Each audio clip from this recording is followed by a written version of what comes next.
Hola amigos, bienvenidos a mi espacio. Soy David Parcerisa. Hoy quiero tratar de nuevo un clásico aquí en este canal, los Anunnaki. Pero iremos un poco más allá, porque voy a daros unas pinceladas sobre Enki, el dios sumerio que, según los textos, sería el jefe del grupo de genetistas Anunnaki que diseñó el ADN humano. Y lo creó a través de un hibridaje con homínidos.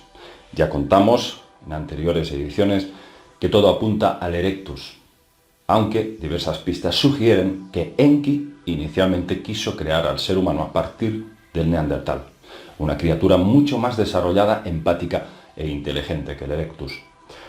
Pero Enki, por supuesto, obedecía órdenes. Los textos y leyendas sugieren que Enki era un ser superdotado, experto genetista, un reptil híbrido, que luego veréis que no pertenecía a la familia reptil de raza Draco pura, sino que contaba con una amplia mezcla de genes de varias especies que le permitió sentir un nivel de empatía y cariño hacia los seres humanos que le condujo a violar todos los protocolos de sus superiores para intentar liberar al hombre. Sí, a lo largo de todos estos años de estudio he llegado a la conclusión de que este ser fue un hostaje de los altos mandos Anunnaki, probablemente amenazado constantemente o chantajeado para que obedeciera cada mandato. A Enki le encargaron crear un Lulu, un esclavo primitivo, y nada más. Los Anunnaki de Enlil y de An lo que buscaban era un servidor, un esclavo que sustituyera a los Nungal, los reptiles albinos que Enki había creado y que estaban esclavizados para trabajos forzados en la Mesopotamia meridional, para levantar ciudades, templos y reconducir los ríos Tigris y Éufrates, para reabastecer de agua dichas ciudades. Estos Nungal se rebelaron y estalló un consejo de guerra. Ante esa situación se acordó crear estos Lulu para sustituirles en estas tareas. Ahí entra Enki, y ahí Enki se enfrenta no a uno sino a dos problemas.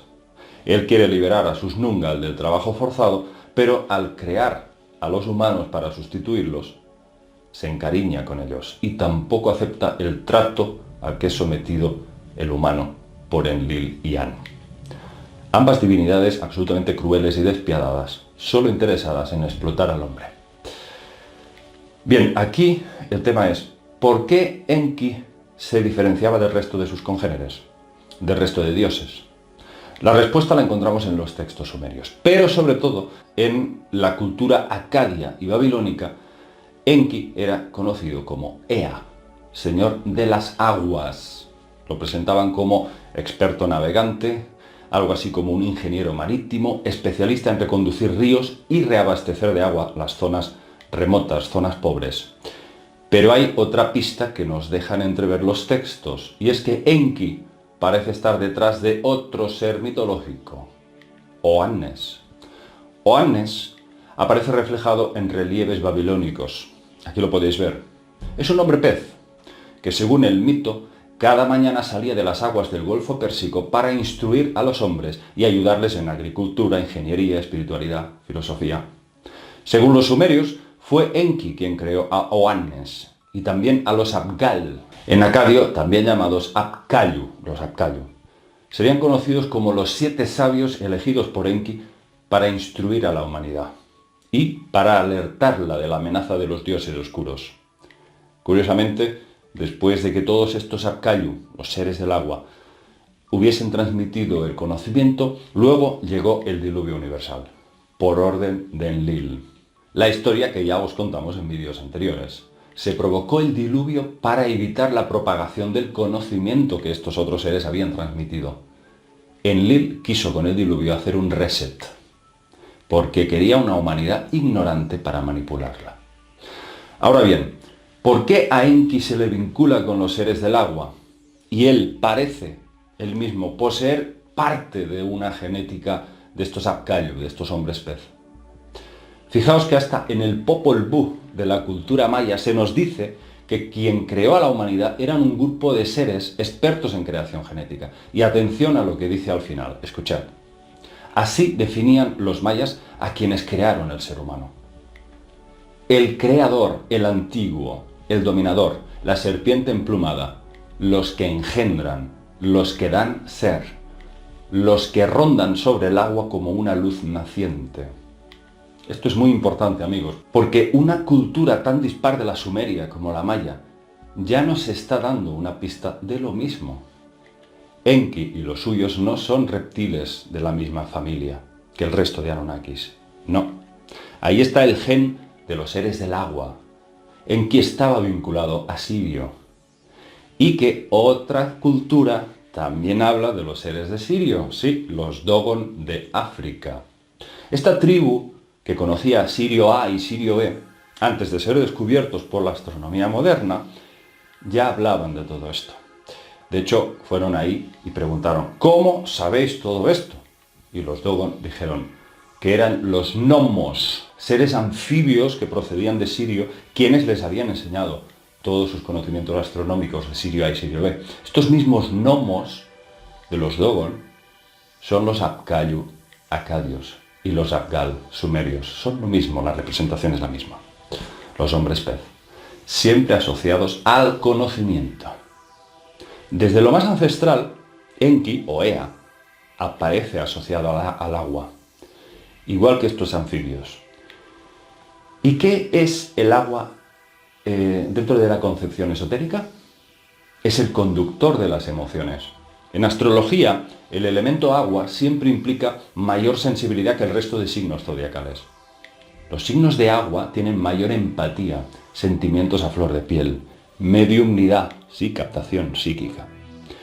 Es una inteligencia emocional. Eso es el agua, y eso era Enki. Que si comparamos su símbolo ancestral, aquí lo podéis ver con esas ondas de agua, y lo comparamos con el símbolo de Acuario, os dais cuenta que es lo mismo, el aguador, el que transmite las aguas del conocimiento. ¿Lo veis? Es lo mismo. Todo calza.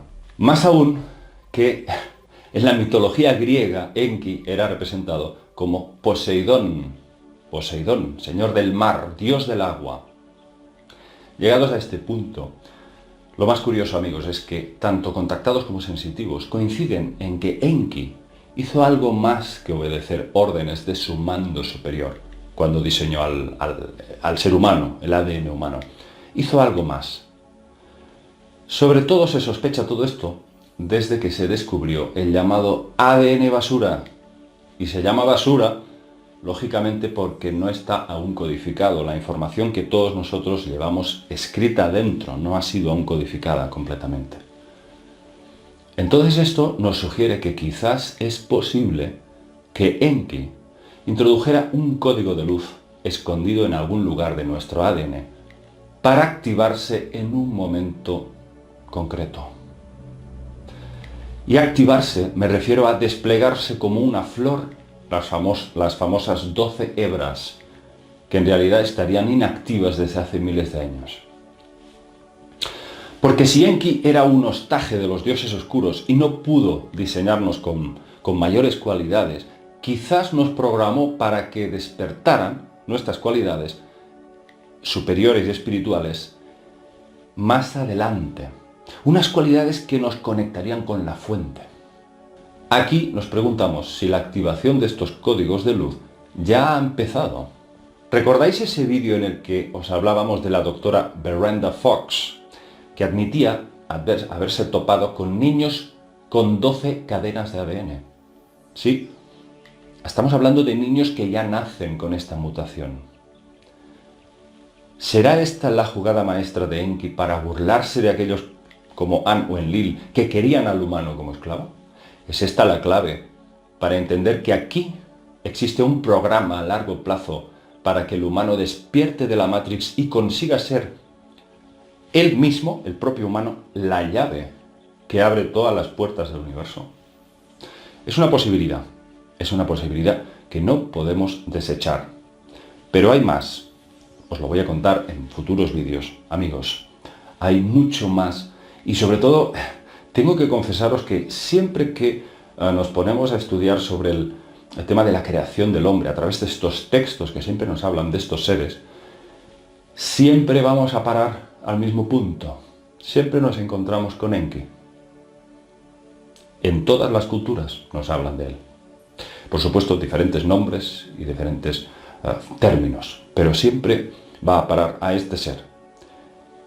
Y lo cual nos conduce a, digamos, a sospechar que el grado de trascendencia o de implicación que tuvo este ser con sus hijos, sus supuestos hijos que seríamos todos nosotros, esto sin duda nos genera miles de interrogantes. Miles de interrogantes. ¿Qué es lo que haría este ser en nuestro ADN para intentar despertarnos? Vamos a intentar averiguarlo. Un abrazo, amigos, nos vemos en próximos vídeos.